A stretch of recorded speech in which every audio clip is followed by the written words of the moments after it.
As the Florida Senate works on its own version of a property tax relief bill, questions remain about what do any property tax cuts mean for those services reliant on those funds. At a recent news conference, Florida Chief Financial Officer Blaise Ingoglia was adamant that the process is not being rushed and any proposal would not impact emergency services throughout the state. We weren't waiting for everyone to start complaining about property taxes. We saw some of the problems that we were having across this state. So what do? We started to be aggressive and we start talking about reforming the property tax system because property taxes are starting to get out of hand here in the state of Florida. And while I'm here, while my law enforcement partners are here, I'm going to say this. I say it all the time. I will continue to say it.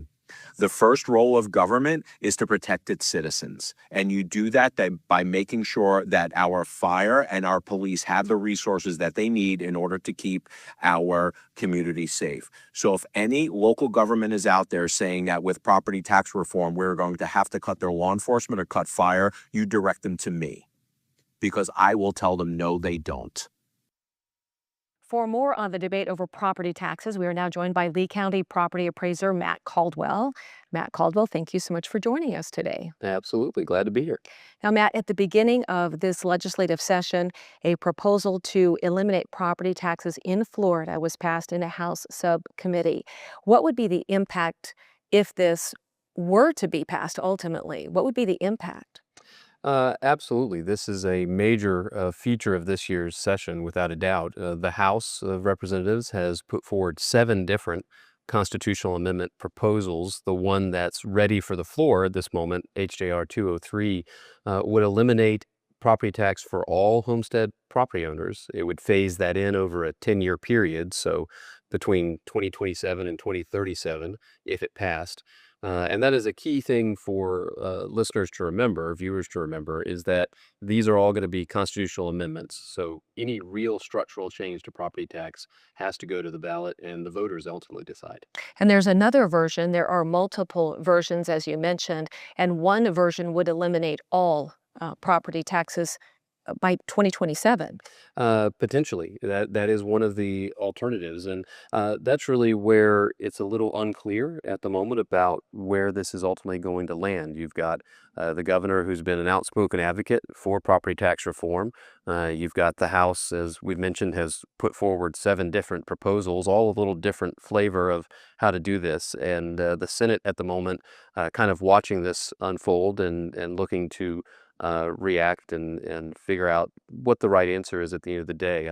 Certainly, I would say we do need to look at property tax reform. There's a lot of areas of opportunity, but some of the proposals ultimately come with a rather high fiscal cost. Well, we were discussing that we're talking about billions of dollars in the state of Florida, that if this were to come to fruition, then that would be a lot of money that would need to be made up elsewhere. How would that be recouped? That's really a part of the conversation and isn't addressed yet, say, in the constitutional amendments that have been proposed.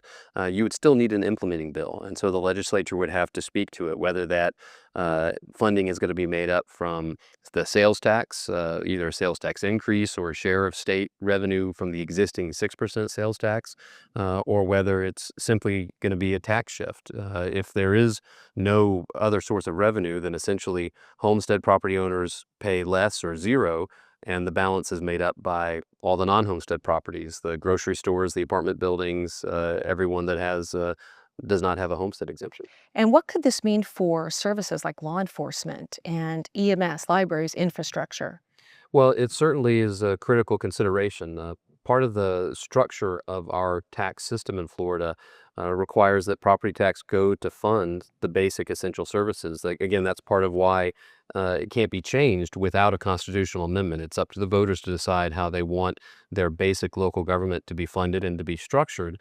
So if you eliminate or shift the property tax, you certainly need to be thoughtful about how you're going to make that up, because the vast majority of funding that goes to those essential services of police and fire and the various other county and city level responsibilities are paid for through property tax.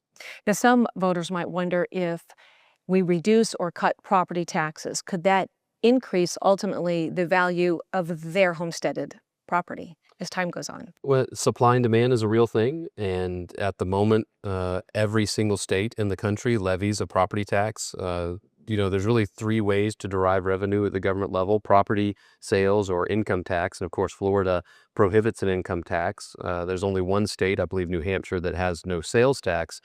So we'd be the first state to not have a property tax, at least on this category of property, and would become, as a result, very, very appealing for investors and for folks to move here. And when you get more demand, prices usually Could go drive up. prices up. Yeah.